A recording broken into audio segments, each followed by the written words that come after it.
გამარჯობათ, თქვენ უსმენთ ჩოხატაურის ხმას, გამდა ცინცაძესთან ერთად.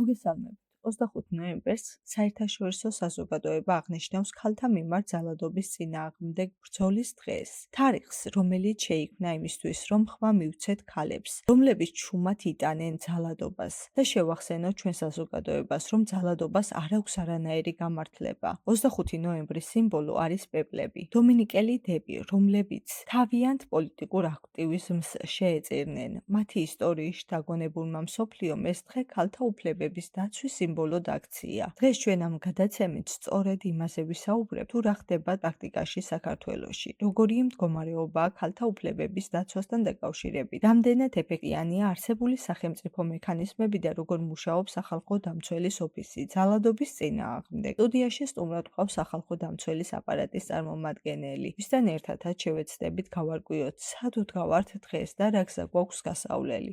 მოგესალმებით, თამარ, ძალიან მიხარია, რომ დღეს ჩვენ გადაცემაში ხარ სტუმრად. პირველ რიგში გაეცანი თქვენს რადიო მსმენელს. კი ბატონო, პირველ რიგში ძალიან დიდი მადლობა თამთა მოწვევისთვის. ვფიქრობ, რომ ძალიან საინტერესო თემაზე უნდა ვისაუბროთ. მე გახლავართ თამარ ლუკანოვა, ვარ სახალხო დამცველის აპარატის რეგიონული დეპარტამენტის წარმომადგენელი, გურიის ოფისში ვმუშაობ. სახალხო დამცველის აპარატი მოგეხსენებათ არის კონსტიტუციური ინსტიტუტი, რომელიც ზედამხედველობას უწევს ადამიანის უფლებების დაცვას ქვეყანაში. ჩვენი სათავო ოფისი მდებარეობს თბილისში და გვაქვს ყველა რეგიონში რეგიონული წარმომადგენლობები, მათ შორის რა თქმა უნდა გურიაში ჩვენი რეგიონული წარმომადგენლობა მდებარეობს ქალაქ ოზურგეთში, ჩვენი ოფისი, გაბრიელ ეპისკოპოსის ქუჩაზე 6 ნომერში და ოფისში წარმომადგენელი გახლავართ მე. შესაბამისად, თუ კი ვთქვათ ადამიანებს დასჭირდათ ჩვენი დახმარება, შეუძლიათ როგორც ოფისში მოგზავნდნენ კონსულტაციაზე, იურიდიულ კონსულტაციაზე, ასევე დაგვეკავშირდნენ ხელხაზზე 1491 და რომელიც მუშაობს 24 საათის განმავლობაში, მათ შორის უქმე დღეებში და რა თქმა უნდა ჩვენი მანდატის ფარგლებში გავუწევთ დახმარებას ადამიანებს და კიდევ ერთი დაზუსტება სახალხო დამცველის აპარატი სწავლობს საკითხებს, როდესაც ადამიანის უფლებები იღება სახელმწიფოს მხრიდან.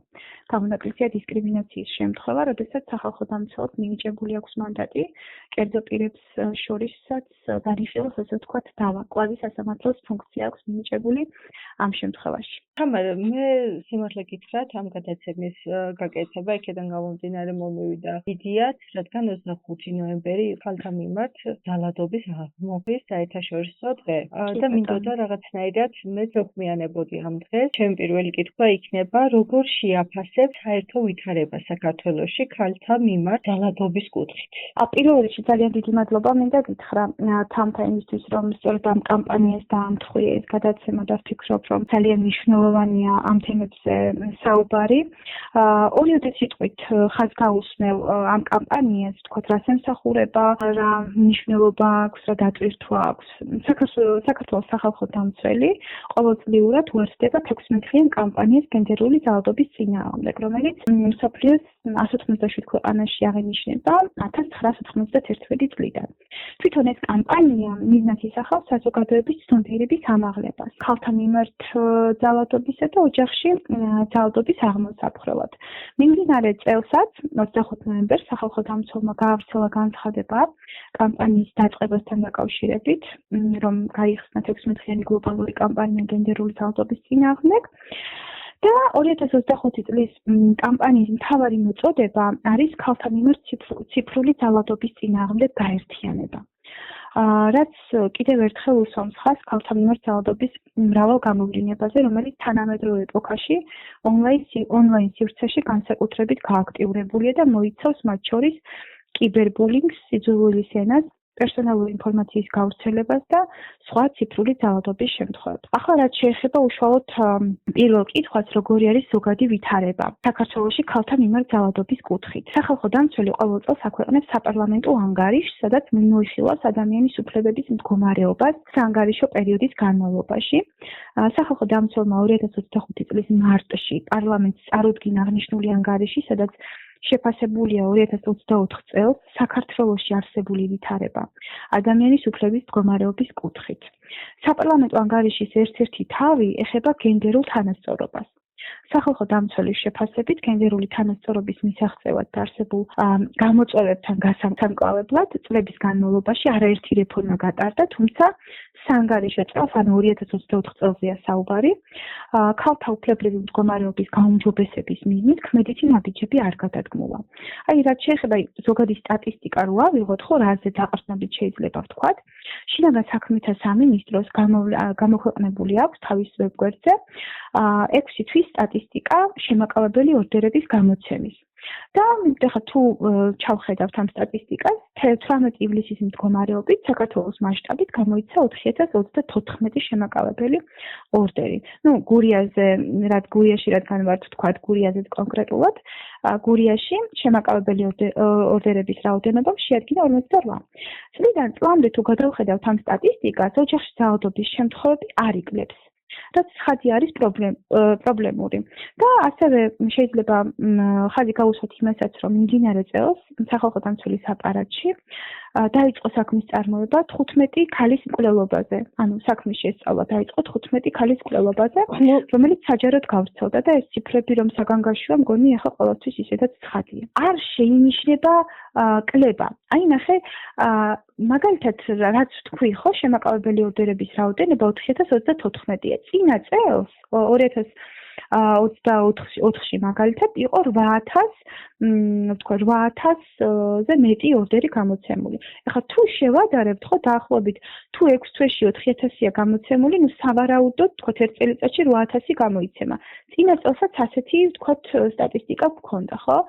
წელს აი როგორც თქვი 15 ქალის მკვლელობაზე დაიწყო საქმის წარმოება სახალხო დამცველის აპარატში და ეს იყო მოპოვებული საჯარო სივრციდან, ხო, მედიაში რო ვრცელდება ხოლმე ინფორმაცია, რომ თქვათ ეს ფაქტი თქვათ მოხდა.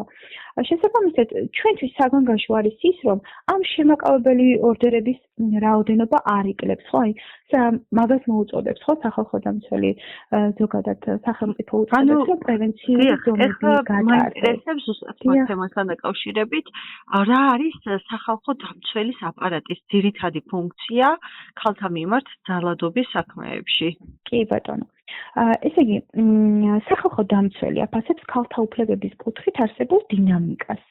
ანუ წლიდან წლამდე ვთქვათ, რა გამოწვევები გვაქვს ხოლმე თავის ანგარიშებში, ხო? აძლევს შესაბამის რეკომენდაციებს პასუხისმგებელ უწყებებს ხარვეზების აღმოსაფხრელად. გარდა ამისა, სახალხო დამცველი ქალთა მიმართ ძალადობის მიზეზების და შედეგების შესახებ გაერო სპეციალური მომხსენებლის რეკომენდაციის შესაბამისად 2016 წლიდან სპეციალური მეთოდოლოგიის საფუძველზე აანალიზებს ქალთა გენდერული ნიშნით მოტივირებული მკვლელობების მცდელობების, ჯანმრთელობის დაზიანების და თვითმკვლელობამდე მიყვანის საქმეებს. ამაზე ჩვენ მიმდინარე წელს გვაქვს უკვე გამოცემული ანგარიში, რომელიც ხელმისაწვდომია ჩვენს ვებგვერდზე და იქ გაანალიზებულია, ვთქვათ, გამოძიების პროცესში არსებული ხარვეზები, ასევე სასამართლოს გადაწყვეტილებები არის გაანალიზებული და დეტალურად არის გაცემული რეკომენდაციები როგორც სამართალდამცავი უწყებების მიმართ, ასევე საერთო სასამართლოების მიმართ. გარდა ამისა, სახალხო დამცველის აპარატი ქალთა უფლებებთან დაკავშირებით ატარებს თემატურ კვლევებს. ასევე მოგეხსენებათ, სახელმწიფო უწყებებს აქვს სამოქმედო გეგმები ქალთა უფლებებთან დაკავშირებით, გენდერულ თანასწორობასთან დაკავშირებით და ამ სამოქმედო გეგმების შესრულებას ამონიტორინგებს სახალხო დამცველის აპარატი. ასევე ამონიტორინგებს კრიზისულ ცენტრებს და თავშესაფრებს და მიმდინარე წლის აგვისტოს თვეში, მაგალითად, ამაზეც გამოიცა სპეციალური ანგარიში, როდესაც გენდერის დეპარტამენტმა ჩაატარა მონიტორინგი კრიზისულ ცენტრებში და თავშესაფრებში და ეს ანგარიშიც არის ხელმისაწვდომი ჩვენს ოფიციალურ ვებგვერდზე. ანგარიში ასახულია კრიზისული ცენტრების და თავშესაფრების მონიტორინგის შედეგები. დიახ, აი თამარ, რა მაინტერესებს იცით? აპარატი უფრო ხშირად რომელი ტიპის ძალადობაზე იღებს ხოლმე მიმართვას? რა ტიპის ძალადობა ხოლმე უფრო ხშირი გურიის რეგიონში? იცით, აი გურიის რეგიონში კონკრეტულად ასე ვერ ვისაუბრებ, თუმცა შეგვიძლია ვთქვათ, რომ აი ძალიან აპარატი სწავლობს ისეთ შემთხვევებს, როგორიც არის აზროვნო ასაკში ქორწინება მაგალითად, ესეც მოგეხსენებათ, რომ არის გოგოების მიმართ ძალადობის ფორმა ერთ-ერთი, ხო? ასევე ძალიან ხშირია ფიზიკური და ფსიქოლოგიური ძალადობის ფორმები. ასევე უნდა აღინიშნოს, რომ სექსუალურ ძალადობაზეც დაიწყეს ქალებმა საუბარი და მომართვა და ეს არის მოგეხსენებათ ერთ-ერთი ყველაზე ისეთი ტაბუ დადებული თემა. ამიტომ აი ამას გამოვყოფდით ალბათ ყველაზე მეტად და ეს ალბათ მისასალმებელია სექსუალურ ძალადობაზე რომ დაიწყეს ქალებმა საუბარი, იმიტომ ალბათ ყველაზე ისეთი რთულია ჩვენ საზოგადოებაში ამაზე რომ ვფიქრობ, ამ შემთხვევაში შეიძლება მაგალითი იყოს ერთი რომელიმე შემთხვევა სხვისთვის, რომ ხმა მოიღოს და არ შეეშინდეს მისი სიმართლის დამტკიცების. რა არის ყველაზე ხშირი დარღვევა, რასაც თქვენი სამსახური იძიებს სახელმწიფო რეაგირების პროცესში? კი ბატონო. აი სახალხო დამცველი საპარლამენტო ანგარიშებზე რომ საუბრობდით, ხო? საუბარი ასევე ხარვეზებზე. ასევე პრინციპში ძირითადად ვთქვათ სახალხო დამცველი საუბრობს როგორც იმ მიღწევებზე, ვთქვათ რაც გვაქვს საანგარიშო პერიოდში, ასევე ხარვეზებზე, ხო? რა პრობლემების წინაშეც ვართ ჯერ კიდევ და რაც არის გასაკეთებელი სახელმწიფოს მხრიდან იმისთვის, რომ ადამიანის უფლებები, მათ შორის ცხადია ქალთა უფლებები იყოს დაცული. ქალთა მიმართ და ოჯახში ძალადობის საკითხებზე განსაკუთრებით პრობლემურია რისკების შეფასების მექანიზმის გამოყენება. საპარლამენტო ანგარიში სახალხო დამცველსაც აქვს გაცემული რეკომენდაცია აღნიშნულთან დაკავშირებით შინაგან საქმეთა სამინისტროს მიმართ. ხშირ შემთხვევაში აი სამართალდამცავები ვერ აფასებენ სათანადოდ რისკებს, რომელიც ახლავს ქალთა მიმართ და ოჯახში ძალადობის შემთხვევებს. სამართალდამცავების მხრიდან რეაგირებას რაც შეეხება ასევე სახალხო დამცველის აპარატმა ეს პრობლემა არაერთ შესწავლილ საქმეში აღმოაჩინა. შესწავლილ საქმეებში განსაკუთრებით ფემიციდის შემთხვევებში პრობლემური იყო ძალადობის წინარე ისტორიის შესწავლა. და მნიშვნელოვანია რომ გადაიხედა სახალხო დამცველის რეკომენდაციის საფუძველზე რისკების დოკუმენტი და გაიზარდა ელექტრონული ზედამხედველობის მაჩვენებელი. პრაქტიკაში ასევე საგანგაშოა რომ აი 2024 წელს რომ ამნისტია იყო, ხო? აი ამნისტიის შედეგად და ინტენსიური დაწესებულების დატოვების შემდეგ ერთ-ერთმა მოძალადემ ყოფილი მეუღლე დამცავი ორდერის პირობებში მოკლა. ეს ფაქტი კიდევ ერთხელ მიუთითებს საკითხის პრობლემურობაზე და აი რამდენად მნიშვნელოვანია მოკლედ რომ ეს საკითხი კომპლექსურად გადაიჭრას და კიდევ ერთხელ განახულებდი ყურადღებას რომ ძალიან მნიშვნელოვანია როდესაც ვინაიდან სამართალდამცავი უწყება არის პირველი რგოლი რომელსაც მიმართავს ძალადობის მსხვერპლი ძალიან მნიშვნელოვანია რომ რისკების სათანადო შეფასება მოხდეს ანუ რასთან გვაქვს საქმე და ასევე ძალადობის წინარე ისტორიაც აუცილებელია რომ შეფასდეს ხოლმე. სად არის ეს სისტემური ხარვეზი სამართალდამცავებში, სოციალურ მუშაკში, კანონმდებლობაში თუ უფრო საზოგადოების დამოკიდებულებაში, იმიტომ რომ ხშირად გვსმენია ახლა ყველა საზოგადოებისგან რომ როცა ადამიანი დაუშვათ სექსუალურ ძალადობაზე იტყვის რამეს ან იგივე ფიზიკურ ძალადობაზე, ძალიან მრავალფეროვანია საზოგადოების უკავშირი ამ დროს. ბევრი ამბობს რომ აი მოითფინოს უნდა ოჯახი, აბა როგორ უნდა ან არის ბევრი აზრი რომ აი კარგად რომ მოქცეულიყო ხო არ დაარტყავდა და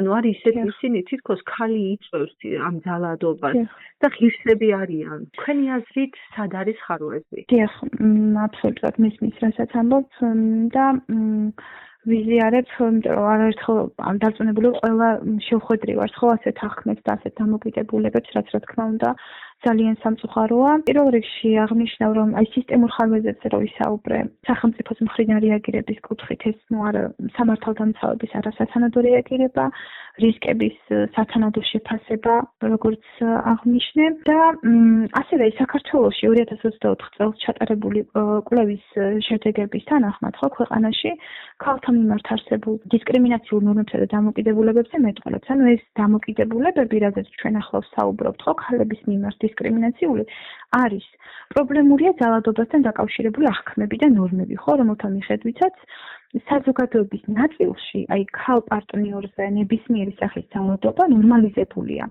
ასევე გავრცელებულია მოსაზრება, რასაც ამბობდი ახლა შენ, რომ ქალმა უნდა მოითმინოს ძალადობა ოჯახის შესანარჩუნებლად, ხო?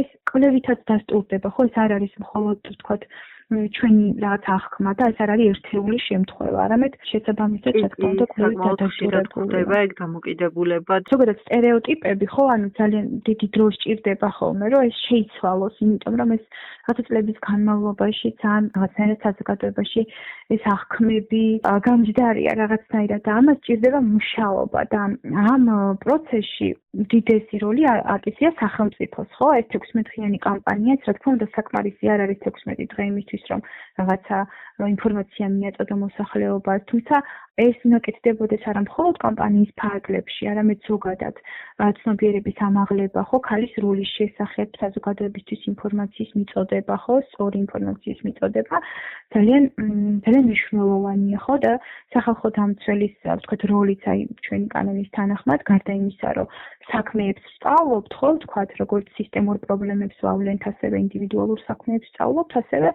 გვაქვს ფუნქცია საგანმანათლებლო, ანუ ადამიანებს ვესაუბრებით, თქვათ ადამიანის უფლებების შესახებ, ხო? მათ შორის ქალთა უფლებების შესახებ და კიდევ რაც მნიშვნელოვანია, საუბრობდით სოციალურ სისტემას, რაც შეეხება, ესეც უნდა აღვნიშნოთ გარდა იმისა, რომ ვთქვით საზოგადოების შესახებ, სამართალდამცავი სისტემის შესახებ, არასათანადო რეაგირების შესახებ სამართალდამცავების მხრიდან, სახალხო დამცველი არაერთი წელია საუბრობს იმაზე, რომ სოციალური მუშაკების რაოდენობა არ არის საკმარისი და საჭიროა მათი რაოდენობის გაზრდა, ესეც ძალიან მნიშვნელოვანია. მათი დატვირთვითონ გამომდინარე, ის რაოდენობა, რაც გვაქვს დღეს, რომელიც გვყავს დღეს ქვეყანაში სოციალურ მუშაკებზე მაქვს საუბარი, რა თქმა უნდა, არ არის საკმარისი. მნიშვნელოვანია, რომ სამართალდამცავები, რომლებიც რეაგირებას ახდენენ, ხო, ანუ როდესაც მიდიან ძალადობის მსხვერპლები სამართალდამცავებთან, იყვნენ მეტად სენსიტიურები ამ საკითხის მიმართ და თვითონაც იყვნენ გადამზადებულები ამ საკითხებში. წინააღმდეგ შემთხვევაში ხო აი სანდო და რაღაცნაირად გარემო, უსაფრთხო გარემო ძალიან მნიშვნელოვანია, რომ შეუქმნან ძალადობის მსხვერპლ ქალებს. თამარ, რა არის ის ეტაპი, სადაც ყველაზე მეტად წყდება ქალის ბედი? აი, დასაწყისში, განხილვის დროს თუ უკვე გამოძიების ეტაპზე? თუ აი შემდგომ როცა უკვე ყველაფერი დამთავრდება და დავადგენთ სიმართლეს. აი პირველი რგოლი, როგორც აღნიშნეთ, არის სწორედ სამართალდამცავი სისტემა, ხო, ვისაც მიმართავს ქალი. და ალბათ აქ დავიწყოთ ოჯახით და საზოგადოების როლით, ანუ მხარდამჭერთა წრე, ხო, ძალიან მნიშვნელოვანია, რომ ქალმა შეძლოს ძალადობაზე საუბარი. და შემდეგ სამართალდამცავი უწყებისთვის მიმართვა, იმიტომ რომ მხარდამჭერი თუ არ ყავს ქალს, ძალიან რთულია, რომ მოიკრიბოს, ასე ვთქვათ, გამბედაობა და დაიწყოს რაღაცა ხმამაღლა საუბარი ძალადობაზე, ხო, რომელშიც უწევს ცხოვრება. ვინაიდან ხო ქალები ხშირად გაკიცხულები არიან იმის გამო, რომ მიმართავენ პოლიციას, ხო, ესეთი შემთხვევებიც ხდება ხოლმე. და ასევე როგორც ვისაუბრე, რომ აი ძალიან მნიშვნელოვანია, რომ გადამზადებულები იყვნენ აღნიშნულ საკითხებში სამართალდამცავები, უფრო სენსიტიურები იყვნენ და რისკების შეფასებაზეც ანუ რისკების შეფასებაზე რო ვისაუბრეთ, სათანადოდ შეაფასონ რისკები, ხო? და ეს ასე იგი ელექტრონული ზედამხედველობის გამოყენებაც ძალიან მნიშვნელოვანია, იმიტომ რომ ქალები უფრო მეტად დაცულები იყვნენ, ხო? ეს ელექტრონული ზედამხედველობა უფრო მეტ დაცულობას ანიჭებს ქალს და შესაბამისად მნიშვნელოვანია, რომ ამ პრაქტიკაში უფრო მეტად გამოიყენებოდეს. ასევე რაც პრობლემურია, მსხვერპლის თანამშრომლობა გამოძიებასთან. ვინაიდან შესაძლოა ისინი აღმოჩნდნენ, აი, როდესაც მიმართავენ პოლიციას, ხო, მაგალითად ქალები, შეიძლება შემდეგ მეუღლის, პარტნიორის, ოჯახის წევრების ან საზოგადოების მხრიდან ფსიქოლოგიური ზეწოლის მსხვერპლნი აღმოჩნდნენ, რამაც უარია თქმევინოთ შემდგომში გამოძიებასთან. აი სხვათა შორის ბევრის გამსმენია, რომ რამდენჯერ მიუმართავს ქალებს სამართალდამცავებისთვის და შემდეგ ჩვენებები შეუცვლიათ ან გამოუტანიათ სარჩელი. რაც ვფიქრობ ძალიან ცუდია. კი და აი შესაბამისად ყველა ეტაპი, ანუ ასე ვერ გამოყოფ ხო რაღაც კონკრეტულ, ყველა ეტაპი თავისებურად ძალიან მნიშვნელოვანია. უბრალოდ ასევე ძალიან მნიშვნელოვანია აღვნიშნოთ, რომ გვაქვს ქვეყანაში ძალადობის მსხვერპლთა თავშესაფრები და თქვათ თავშესაფრებში შეიძლება თქვათ თუ კი საცხოვრებელი ჭირდება ძალადობის მსხვერპლს რაღაც პერიოდის განმავლობაში იცხოვროს, ასევე თავშესაფარში შესაძლებელია გადამზადების კურსების გავლა, ხო, შემდეგ დასაქმებას შეხმარებიან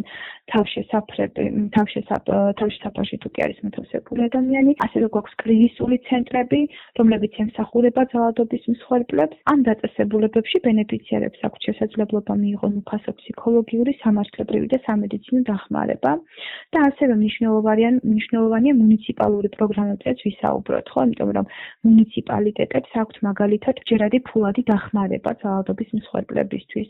ასევე ძალიან მნიშვნელოვანია ხაზი გაუსვათ იმას, რომ ქირის პროგრამაშიც რთავენ ხოლმე პრიორიტეტულად ძალადობის მსხვერპლ ქალებს და ასევე უნდა ითქვას აუცილებლად. დიახ, აი როგორ მოქმედებს ეკონომიკური დამოკიდებულება და რეგიონებში მომსახურების ხელმისაწვდომობა? აი შენ კი აღნიშნე ახლა, რომ ხშირად ქირაობს ხოლმე თვითონ მუნიციპალიტეტები საცხოვრებელ სახლებსო, მაგრამ რამდენი ხნის განმავლობაში გრძელდება ეგ დაახლოებით, რომ უზრუნველყოფენ მაგალითად საკვებით, საცხოვრისით და სხვა საჭიროებებით? პროგრამებს რაც შეეხება, ხო, მუნიციპალიტეტი მაგალითად ქირით როდესაც უზრუნველყოფს ადამიანს, მათ შორის ძალადობის მსხვერპლს, უზრუნველყოფს სანამ ამის საჭიროება აქვს ადამიანს, ხო, ამ პროგრამაში მანამდე არის ჩართული. რაც შეეხება ეკონომიკურ დამოკიდებულებას, ხო, და ზოგადად ამ ფაქტორს, ხო, ოჯახში ძალადობის და ქალთან მიმართ ძალადობის საქმეებში, აი სახალხო დამცველი წლებია საუბრობს ქალთა ეკონომიკური გაძლიერების საჭიროებაზე, იმიტომ რომ პირდაპირ კავშირშია ქალთან მიმართ და ოჯახში ძალადობასთან ეს საკითხი. ძალიან ხშირ შემთხვევაში ძალადობის მსხვერპლი ქალები ვერ ტოვებენ პარტნიორს და ძალადობრივ გარემოს, რადგან არ აქვს საკუთარი ფინანსური რესურსი, ხო? არ აქვთ ალტერნატიული საცხოვრებელი, პარტნიორზე ფინანსურად არიან დამოუკიდებლები. მათ შორის, რა ვიცი, ეს ყველაფერი ზრდის მერე პარტნიორის მხრიდან კონტროლის შესაძლებლობას, ხო, ქალზე. თუ მე არ ვარ დაუშვათ დამოუკიდებელი, არ მაქვს ჩემი შემოსავალი, ფინანსურად დამოკიდებული ვარ პარტნიორზე, რა თქმა უნდა, მას აქვს რაღაცა ბერკეტები, ასე ვთქვათ, ხო, რომ კონტროლი განახორციელოს ჩემზე.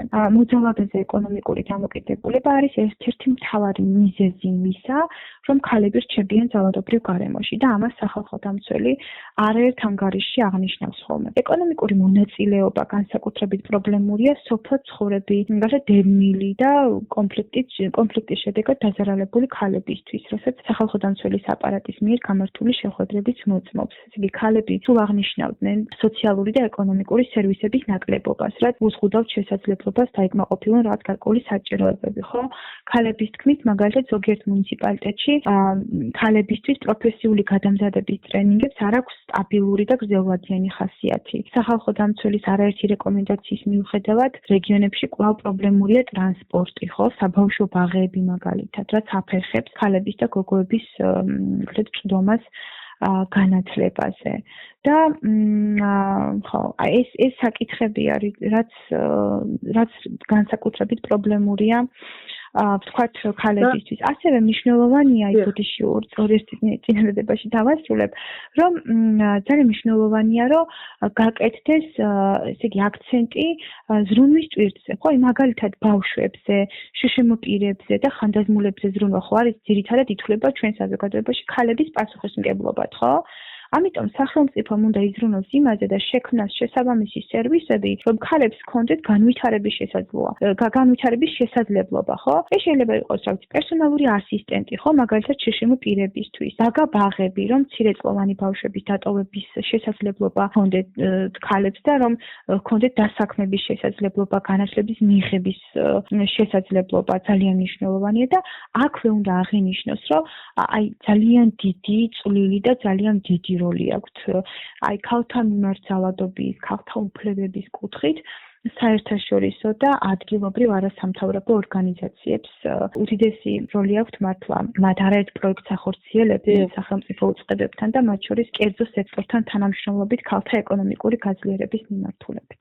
როგორი რეკომენდაციები აქვს დღეს სახალხო დამცველ სახელმწიფოს მიმართ? რა არის აუცილებელი ძალადობის პრევენციისათვის? პირველ რიგში, ესე იგი, სახალხო დამცველი რეკომენდაციებში აღნიშნავს, რომ როგორც ვისაუბრეთ, ხო, აი ახლა რისკების შეფასება უნდა მოხდეს აუცილებლად, როდესაც გვაქვს ვთქვათ რაღაცა კონკრეტული შემთხვევა, აუცილებელია რისკების შეფასება სათანადოდ. ძალიან მნიშვნელოვანია, რომ სამართალდამცავები იყვნენ თვითონ ასე გადამზადებულები, ხო, რომ უფრო სენსიტიურები იყვნენ ამ საკითხების მიმართ, როდესაც მათ მიმართავს ძალადობის მსხვერპლი უსაფრთხო გარემო შეუქმნან და ძალიან მნიშვნელოვანია ასევე რა თქმა უნდა ცნობიერების ამაღლების კამპანიები, ხო, ეს არ უნდა შემოიფარგლებოდეს მხოლოდ 16-დღიანი კამპანიით, არამედ უნდა იყოს რაღაცა განგრძობადი ხასიათის და პირველ რიგში, როდესაც ასეთი მოსახლეობას მიეწოდება ინფორმაცია და ოღონდ სისტემატურად უნდა მიეწოდებოდეს ეს ინფორმაცია, ხო?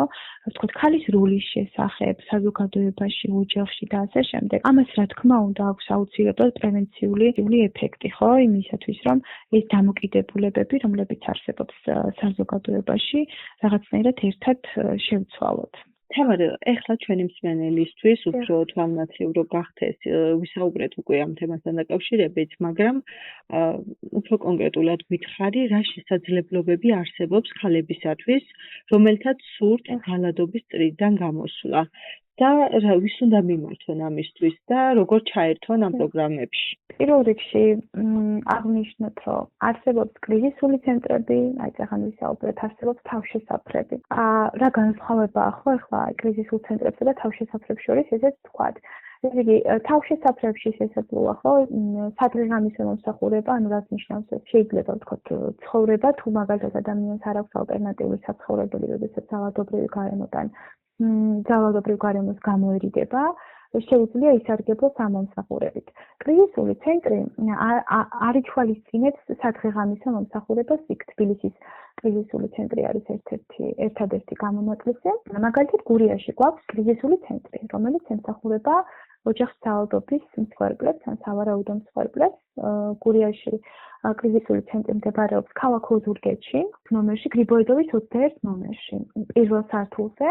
კრიზისული ცენტრების მისამართები, რა თქმა უნდა, არის საჯარო, განსხვავებით თავშესაფრებისა, იმიტომ რომ ვინაიდან მსხვერპლი გადადის იქ საცხოვრებლად, რა თქმა უნდა, თუ კი ვთქვათ მოძალად ესე წოდინება დაუშვათ თავშესაფრის მისამართი, ძალიან დიდ რისკებთან არის დაკავშირებული, შესაბამისად, თავშესაფრების მისამართები არის გასაიდუმლოებული და არ არის ცნობილი. კრიზისულ ცენტრებთან დაკავშირებით, რა თქმა უნდა, განსხვავებული ვითარება, იმიტომ რომ იქ ვთქვათ მიდიან დღის განმავლობაში მსხვერპლები და ვთქვათ იქ იღებენ, როგორც აღნიშნეთ, იურიდიულ მომსახურებას, სამედიცინო მომსახურებას, ასევე ყავთ სოციალური მუშაკი, ხო, იქ ფსიქოლოგიურ მომსახურებასაც იღებენ, ფსიქოლოგი ყავთ.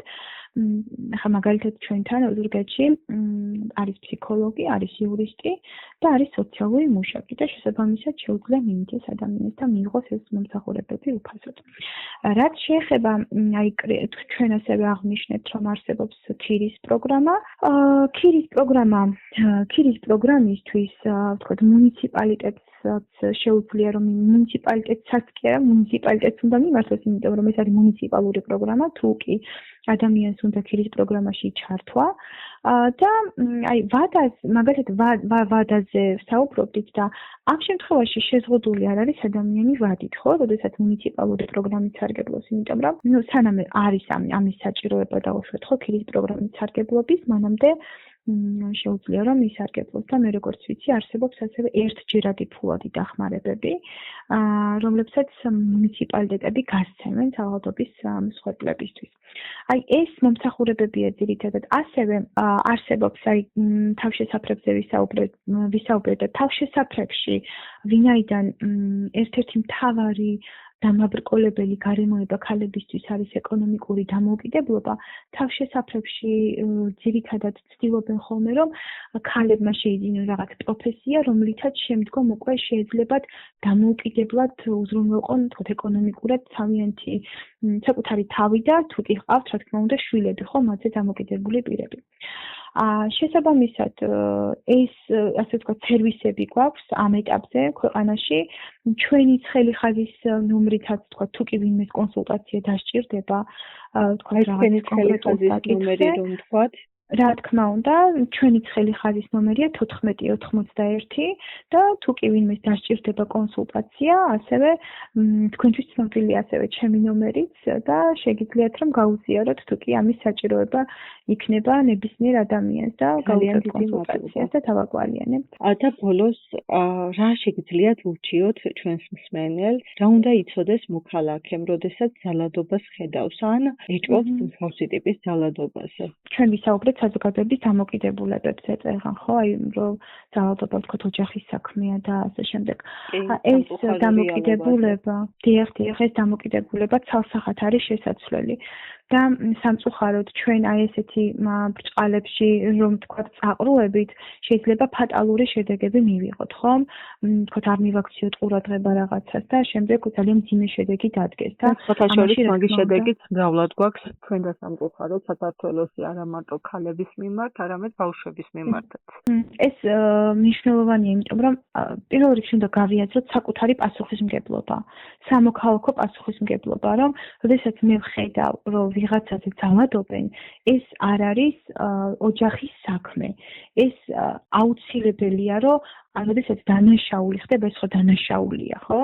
როდესაც დანაშაული ხდება, ძალიან მნიშვნელოვანია, რომ შევატყობინოთ სამართალდამცავ უწყებებს და რაც უფრო სწრაფად მოხდება შეტყობინება, მით უფრო უკეთესი ავიცილებთ იმ უმძიმეს შედეგებს, თქოთ, რაც შეიძლება, რომ დადგეს, თქვათ, თუ კი ჩვენ ამაზე რეაგირებას არ მოვახდენთ. ამიტომ ჩემი რჩევა და მოწოდება იქნებოდა, რომ თუ კი დავინახავთ, თქვათ, სადმე ძალადობის ფაქტს ქალის მიმართ თუ სხვა პირის მიმართ, ხო? რადგან ქალებზე ვსაუბრობთ, ახლა უფრო ქალებზე გვაქვს აქცენტი. ძალიან მნიშვნელოვანია, რომ დროულად შევატყობინოთ ამის შესახებ სამართალდამცავ უწყებებს და მე მესმის ასევე საზოგადოების, ვთქვათ, დამოკიდებულების, რომ ვთქვათ, იქ ვიღაც მეზობელია, ვიღაც ნათესავია, ვიღაც ახლობელია, ყველა ერთმანეთს იცნობს, მაგრამ მოვითხოვოთ კონფიდენციალობა, ანონიმურობა, ესეც მნიშვნელოვანია. ასევე ჩვენთანაც, ვთქვათ, ვინც თუ კი დარეკავს ადამიანი, ასევე აქვს უფლება და შესაძლებლობა, რომ მოითხოვოს კონფიდენციალობა, ანონიმურობა. ამიტომ თუ კი ვთქვათ, ეს საკითხი აღელვებს საზოგადოებას, ამასაც ვურჩევდი, რომ ვთქვათ, ეს მექანიზმიც ესე ვთქვათ გამოიყენოს, რომ იმისათვის, რომ ასე ვთქვათ, რეაგირება მოხდეს დროულად. კი, რა თქმა უნდა, იმიტომ რომ საზოგადოების მხრიდან ჯანსაღი დამოკიდებულება ამ პრობლემის მიმართ, ვფიქრობ, ერთ-ერთი საწინდარია მის აღმოსახვრელად. კი ბატონო, გეთანხმებით აბსოლუტურად. ძალიან დიდი მადლობა თამარ, იმედია წლიდან წლამდე ძალიან შემცირდება ქალთა მიმართ ძალადობის შემთხვევები და ვიქნებით ქვეყანა, სადაც მინიმალური და საერთოდ არ იქნება მსგავსი ტიპის დანაშაულები. ძალიან დიდი მადლობა თამთა. მადლობა მოწვევისთვის და მე იმედი მაქვს, რომ ჩვენი წვლილი რაღაცნაირად პატარა წვლილი მცირე შევიტანეთ ამ საქმეში. აუცილებლად, იმიტომ რომ ცნობიერების ამაღლება ვფიქრობ, ჩემი აზრითაც, საზოგადოებაში ძალიან დიდ როლს თამაშობს. რაც უფრო მეტად გავრცელდება ინფორმაცია, მით უფრო მეტი ადამიანი იქნება დაცული, რადგან ეცოდინება მისი უფლებების შესახებ. ძალიან დიდი მადლობა, რომ მობრძანდი. და ესეთი კარგი ინტერვიუ გამოგვივიდა. მომავალ შეხვედრამდე. კარგად იყავ. ურმეცი მადლობა მოწვევისთვის დროებით.